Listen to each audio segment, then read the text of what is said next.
Hello students, in previous lecture we are seeing about our receivable management.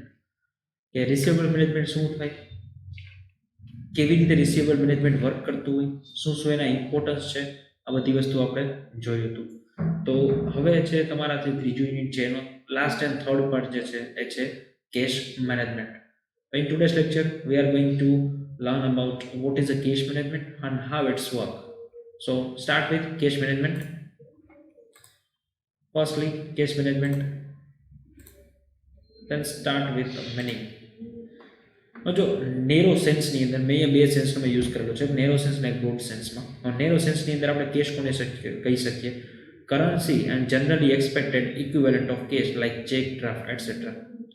સૌથી પહેલાં મેં કેશનો meaning મેં સમજાવેલો છે. જો કે કેશનો મિનિંગ સમજાવવાની જરૂર હોતી નથી, પણ શું છે કે ભાઈ આ ચેપ્ટરના પોઈન્ટ ઓફ વ્યૂથી છે, તમને એક માઇન્ડમાં એક આઈડિયા ક્લિયર થઈ ગઈ કે ભાઈ કેશ છે એ આ ચેપ્ટરના પોઈન્ટ ઓફ વ્યૂથી, તો આ સબ્જેક્ટના પોઈન્ટ ઓફ વ્યૂથી આપણે શું કન્સિડર કરી શકીએ.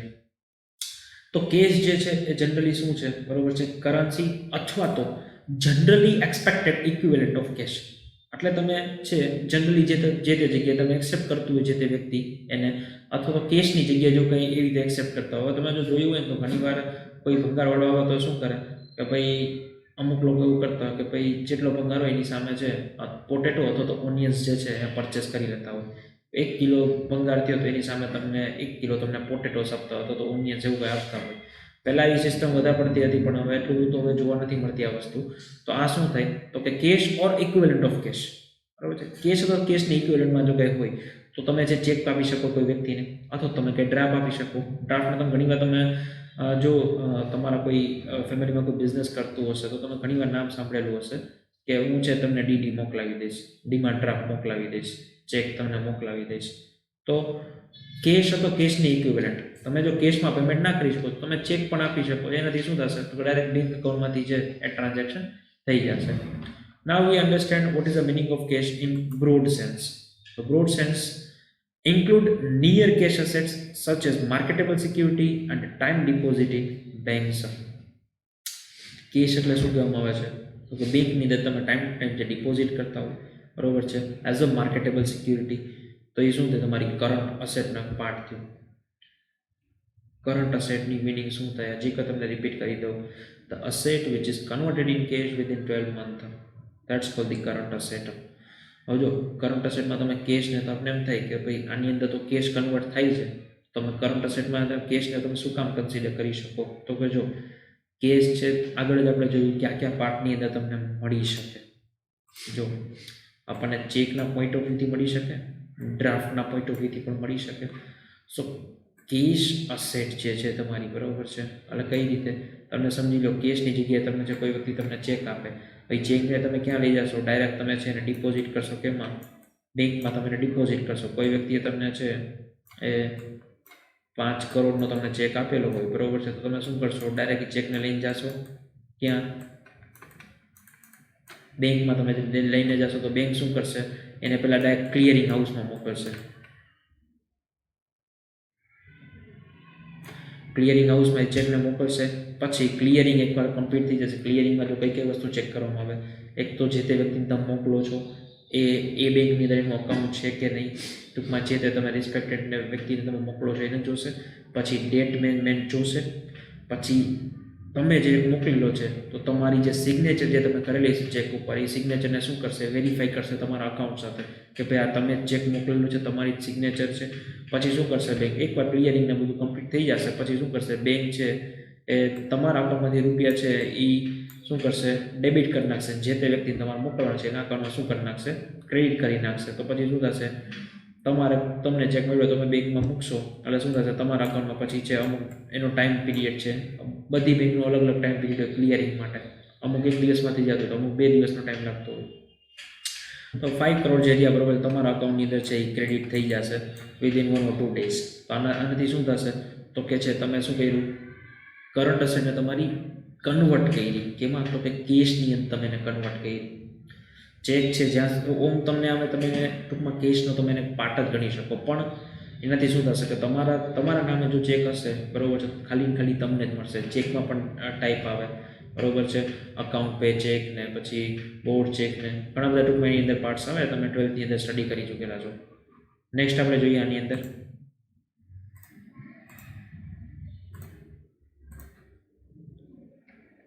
હવે છે જે કેશ જે રહ્યું એ કઈ રીતે હોઈ શકે. they can be readily sold and converted into cash. હવે જો એ છે વેચવા માટે તૈયાર હોય, કોઈ તમે ગુડ્સનું તમે એક્ઝામ્પલ લ્યો તો કોઈ કંપની શું હોય, ક્રેડિટ સેલ્સ જ ના કરતી હોય, અમે કેશ જ સેલ્સ કરીએ, લેવું હોય તો લ્યો, નકર કંઈ વાંધો નહીં.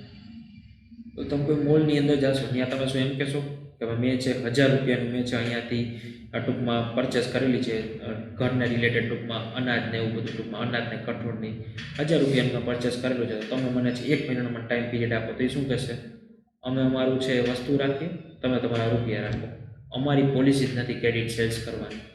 તો શું થશે, ગુડ્સ તૈયાર છે, તમારી પાસે કેશ હોય તો તમે ગુડ્સને લઈ જાઓ. This is it. Than after છે કેન સર્વ as a reserve post of liquidity. બરોબર છે. હવે આ કઈ રીતે પણ સર્વ કરી શકે કે રિઝર્વના ટાઈપમાં પણ ટૂંકમાં છે, તમે કોઈ પણ લિક્વિડિટી હોય, બરોબર છે, તો તમે ટૂંકમાં પે કરી શકો. ધેન આફ્ટર છે also provide short term investment outlet for excess cash. હવે જો અમુક કંપની શું કરતી હોય, પોતાનો ગુડ્સ તો સેલ કરતી જ હોય. આના માટે તમે એક એક્ઝામ્પલ લઈ શકો, બાલાજીનું લઈ શકો. બાલાજી શું કરે છે, જેટલી વેફર્સમાં ક્યાંય સમજી લો કોઈ કોર્નર તૂટી ગયો હોય કે એવું કંઈ વેફર હશે તો બાલાજી શું કરશે, એ મશીન દ્વારા ટૂંકમાં એ અલગ વેફર નીકળતી જશે. જે એની જે ફિનિશ ગુડ જેની નીકળશે પેકિંગની અંદર બાલાજીના, એ શું કરશે, બાલાજી માર્કેટની અંદર સેલ કરશે. પણ જે થોડીક આમ ટૂંકમાં બ્લેકિશ ટાઈપ થોડીક થઈ ગઈ હોય, થોડીક વધારે પડતી તળાઈ ગયેલી હોય, તો એવી જે વેફર્સ હશે એનો શું કરશે, પોતાના આઉટલેટ ઉપર સસ્તા ભાવે વેચી નાખશે, કિલો 500 એવા પેકિંગની અંદર વેચી નાખશે. તો શું કરશે, એ શોર્ટ ટર્મ ટૂંકમાં ઇન્વેસ્ટમેન્ટ કરશે કોઈ પણ આઉટલેટ એને ટૂંકમાં ઊભું કરવા માટે. હવે જ્યાં તો તમે બાલાજીની આપણે અહીંયા છે ટૂંકમાં આપણે હરિપર કે જે ગામ આવે છે એનાથી થોડુંક આપણે આગળ જઈએ કાલાવા રોડ ઉપર, તો ત્યાં શું આવે છે, બાલાજીની એક ફેક્ટરી છે, ફેક્ટરીની બહાર જ છે તમે નીકળો, એક આઉટલેટ છે બાલાજીનું. ત્યાં શું કરે છે બાલાજી, આવી જે ટૂંકમાં જે વેફર જે છે એ સેલ આઉટ કરી નાખે છે, જે ટૂંકમાં થોડો કંઈ વેસ્ટેજ જે એનો માલ જે નીકળેલો હોય એ બધું. તો એ શું થઈ ગયું કે આઉટલેટ આવા ઊભા કરી પણ તમે ત્યાંથી તમે એક્સેસ અમુક કેશ છે તમે ત્યાંથી ઊભી કરી શકો છો. જો એ બાલાજી ચાહે તો એ વેચે નહીં, એને છે ટૂંકમાં સાવ આપણે કહી શકીએ કે ભાઈ વેસ્ટેજની અંદર કાઢી નાખે. બાલાજી શું કરે છે, વેસ્ટેજમાં નથી કાઢતું, એનું પણ અલગ પેકિંગ કરીને સેલ આઉટ કરી દે છે. એનાથી શું થાય, ત્યાંથી પણ બાલાજી પોતાનો કેશ જનરેટ કરે છે. નેક્સ્ટ આપણે જોઈએ what is the meaning of cash management. Cash એટલે તો આપણે જોઈ લીધું, ચાલો એનું મિનિંગ શું થાય. Now we are moving other what is the meaning of cash management. તો કેશ મેનેજમેન્ટનો મિનિંગ શું થાય એ આપણે સૌથી પહેલાં જોઈ લઈએ. Cash management is concern with the meaning of. Cash management જે છે એ અમુક મિનિંગ સાથે સંકળાયેલો છે. જોઈએ ક્યાંક કેની સાથે. પહેલું છે cash inflow and outflow of the form. હવે જે તે પર્ટિક્યુલર ફોર્મ છે એનો કેશ ઇનફ્લો કેટલો છે, આઉટફ્લો કેટલો છે, કેટલું જે તે કંપનીમાં કેશ આવે છે અને કેટલું કંપની જે તે કંપનીમાંથી કેશ જાય છે. આ બે વસ્તુ ઉપર ડિપેન્ડ કરે છે કેશ મેનેજમેન્ટ કેવી રીતે છે તમે એને મેનેજ કરી શકો.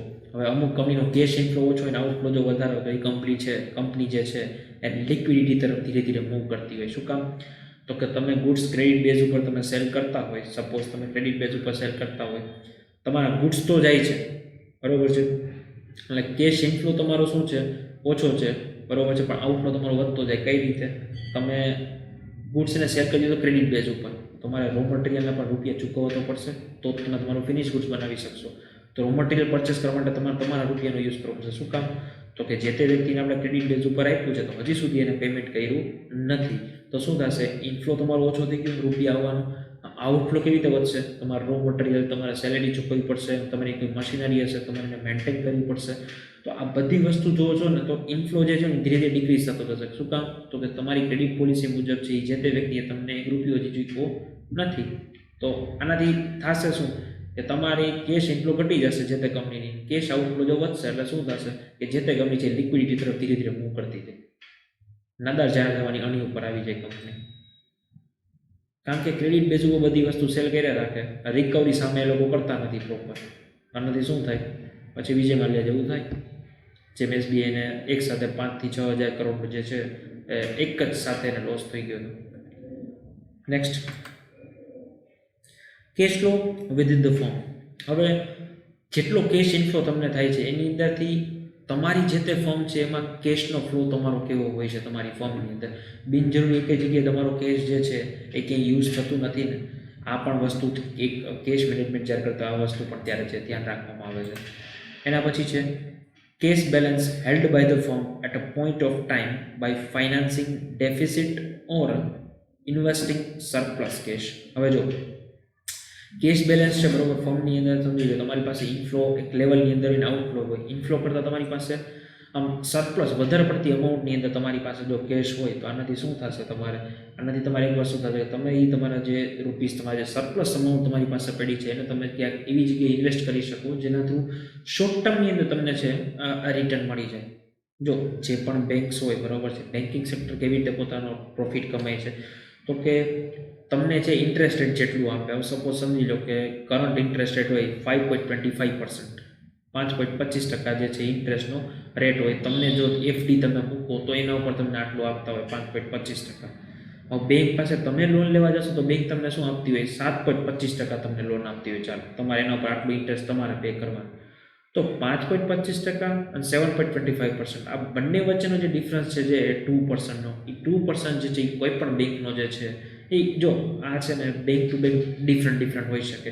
એક બેંકમાં આટલો ટૂંકમાં ઇન્ટરેસ્ટનો રેટ હોય બરોબર છે ને લોનનો રેટ હોય, તો બીજી બેંકની અંદર એટલો રેટ પાછો અલગ થોડું ફ્લક્ચ્યુએશન, બહુ જાજુ ફ્લક્ચ્યુએશન ના હોય, પોઈન્ટની અંદર ફ્લક્ચ્યુએશન થતું હોય. તો આ જે બે વચ્ચેનો જે ડિફરન્સ છે ને કોઈ પણ બેંકનો પ્રોફિટ હોય, બેન્કિંગ સેક્ટરની અંદર કોઈ પણ બેંકનો એ પ્રોફિટ હોય.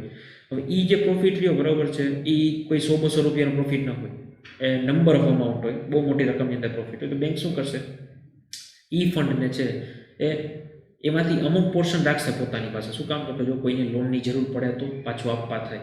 પણ એમાંથી અમુક પોર્શન જે રહ્યું એ શું કરી નાખશે બેંક છે એવી એક અમુક જગ્યાએ ઇન્વેસ્ટ કરશે એ છે તે ફંડને. એનાથી શું થશે, બેંક પાસે એટલું અમાઉન્ટ જે છે એક્સેસ ધીરે ધીરે થતી જશે. હવે કોઈ ગવર્મેન્ટના બોન્ડ હોય, ગવર્મેન્ટની કોઈ સિક્યુરિટી હોય, અથવા તો એવા કંઈ મ્યુચ્યુઅલ ફંડ્સ હોય, તો આની અંદર શું કરશે, જે તે બેંક છે આ વસ્તુની અંદર ઇન્વેસ્ટ કરવાનું ધીરે ધીરે ચાલુ કરશે. ઇન્વેસ્ટમેન્ટ કરશે એટલે શું થશે, રિટર્ન એને મળશે. હવે રિટર્ન મળશે, એ રિટર્નના બેઝ ઉપર શું કરશે, બેંક પાસે છે, બેંક થોડી વધારે પડતી સ્ટેબલ થઈ જશે. જેટલા એનપીએ છે એ એનપીએ ધીરે ધીરે રાઇટ ઓફ કરતી જશે bank. NPA means non performing assets. Next છે જોઈએ આપણે આમાં મોટિવ ઓફ હોલ્ડિંગ કેશ. હવે ક્યાં એના મોટિવ્સ હોય, હવે કોઈ પણ કેશ જે છે એને હોલ્ડ કરવાના ક્યાં મોટિવ હોય તો જોઈએ આપણે. એમાં ફર્સ્ટ છે ટ્રાન્ઝેક્શન મોટિવ. ટ્રાન્ઝેક્શન મોટિવ એટલે શું થાય, let's see. Transaction motives: holding of cash to meet routine cash investment to finance the transaction which a firm carries on an ordinary course of business. Transaction motive એટલે શું, જો કોઈ પણ company છે પોતાની પાસે અમુક ટકા કેશ છે હોલ્ડ કરીને રાખતો હોય. શું કામ, તો કે એના ડે ટુ ડે લાઈફના જેટલા એક્સપેન્સીસ જે થાય એને પે કરવા માટે. કોઈ પણ કંપની છે એને સમજી લો પ્રોફિટ થયો તો પ્રોફિટના અમુક ટકા છે કંપની ઇન્વેસ્ટ કરતી હોય, 100% કોઈ દી ઇન્વેસ્ટ ન કરે. શું કામ, તો કે એના દ્વારા એનાથી શું થશે, તો એની પાસે ડે ટુ ડે લાઈફને ના જે એક્સપેન્સીસ જે થતા હોય નાના મોટા, તો એને પે કરવા માટે પછી એની પાસે કંઈ પણ જાતની અમાઉન્ટ રહેશે નહીં. એટલા માટે કોઈ પણ કંપની શું કરે, પ્રોફિટ થયો, જો આ કંપની ઉપર ડિપેન્ડ છે, પ્રોફિટ થયો તો એના 40% 50% છે કોઈ પણ કંપની ઇન્વેસ્ટ કરતી હોય, પણ મોર દેન 50% તો અમુક જ કંપની ઇન્વેસ્ટ કરતી હોય. નેક્સ્ટ છે cash is held to pay for goods or services. It is useful for conducting our everyday transaction or purchase. જે કેશ રહ્યું બરોબર છે, જો આનો મોટિવ શું છે, ટ્રાન્ઝેક્શન મોટિવમાં કેવી રીતે હોય તો કે ગુડ્સ ઓર સર્વિસીસ કઈ જો તમે લીધી હોય તો એને શું કરવા, પે કરવા માટે. આનો યુઝ શું થાય તો કે conducting everyday transaction to purchase. રોજબરોજ બધું તમારે કઈ વસ્તુ પરચેસ કરવાની થતી હશે તો એના માટે શું કરવાનું થશે, તમારે આ ટ્રાન્ઝેક્શન એક આનો મોટિવ છે. તો ત્યાં પણ છે તમે એનો કેશનો તમે યુઝ કરી શકો છો. તો નેક્સ્ટ છે આની અંદર પ્રિકોશનરી મોટિવ. સેકન્ડ આપણે જોઈએ મોટિવ એનો છે જે છે precautionary motive in which the cash balance held in reserve for random and unforeseen fluctuations in cash flow. હવે જો કેશ બેલેન્સ જે રહ્યું તમારી પાસે જો રિઝર્વ રાખશો તો એની અંદર તમને છે રિટર્ન તમને કંઈ નહીં મળે એની અંદર. પણ એ જે કેશ તમે રિઝર્વ રાખેલું છે, તમને જે પ્રોફિટ થયું છે એ રિઝર્વમાંથી પ્રોફિટમાંથી અમુક ટકા તમે ભલે રિઝર્વ રાખો, પણ અમુક ટકા તમારે શું કરવું પડશે, માર્કેટમાં એવી જગ્યાએ લગાવવો પડશે જેના થ્રુ તમને ફ્યુચરની અંદર કંઈક એનામાંથી રિટર્ન મળે. કારણ કે કેશ જો તમારી ઘરે તમે કોઈ 1000 રૂપિયા રાખજો અને બેંક અકાઉન્ટની તમે 1000 રૂપીસ રાખજો, એક વર્ષ પછી જોજો જે ઘરના હશે ને 1000 જ રહ્યા હશે અને બેંકમાં હશે એની અંદર ક્યાંક એડિશન થયું હશે, 1250 થઈ ગયા, 1100 થઈ ગયા હોય. તો ટૂંકમાં જે તમને જે ઇન્વેસ્ટમેન્ટની વચ્ચે જે ડિફરન્સ જોવા મળે છે એ શું થશે, એ તમને છે ઇન્વેસ્ટમેન્ટની અંદર ટૂંકમાં થોડુંક રિટર્ન તમને જોવા મળે છે. તો એક આ precautionary motive in which a cushion to meet unexpected contingency. હવે તો પ્રિકોશનરી મોટીવમાં કઈ રીતે તમે કેપિટલ રિઝર્વ રાખો છો, તો કેપિટલ રિઝર્વ કેના માટે તમે રાખશો કે કંઈ અનએક્સપેક્ટેડ જો એ કંઈ વસ્તુ જો તમારી સાથે ઇમરજન્સી એવી કંઈ સિચ્યુએશન એવી થઈ જાય તો ત્યાં રિઝર્વનો તમે યુઝ કરી શકો. હવે ઇન્ડિયાની અંદર અથવા તો વર્લ્ડ વાઇડ તમે કહી શકો જ્યારે લોકડાઉન લાગ્યું તો એના દ્વારા શું થયું, કોઈ પણ કંપનીને બેનિફિટ શું થાય કે જો એને કંઈ રિઝર્વ મેન્ટેન કરીને રાખેલું હશે તો શું થયું કે એ બધી કંપનીને છે એટલું બધું ટૂંકમાં નુકસાન ગયું નથી. તેના આફ્ટર છે flood, strike and failure of important customer. હવે જો આમાં શું લખેલું છે, ફ્લડ આવી જાય, સુનામી આવી જાય, સ્ટ્રાઇક અથવા હડતાલ પડી જાય, તો આ બધા કેવા છે કે આમ ઇમરજન્સી ફેક્ટરમાં તમે કહી શકો. આ કોઈને ખબર ના હોય કે ક્યારે ભાઈ ટૂંકમાં ફ્લૂડ આવશે, સ્ટ્રાઇક થઈ જશે, કંઈ ફેલિયર થઈ જશે આપણે કે કસ્ટમર હતો તો આપણી કોઈ મશીનરીનું.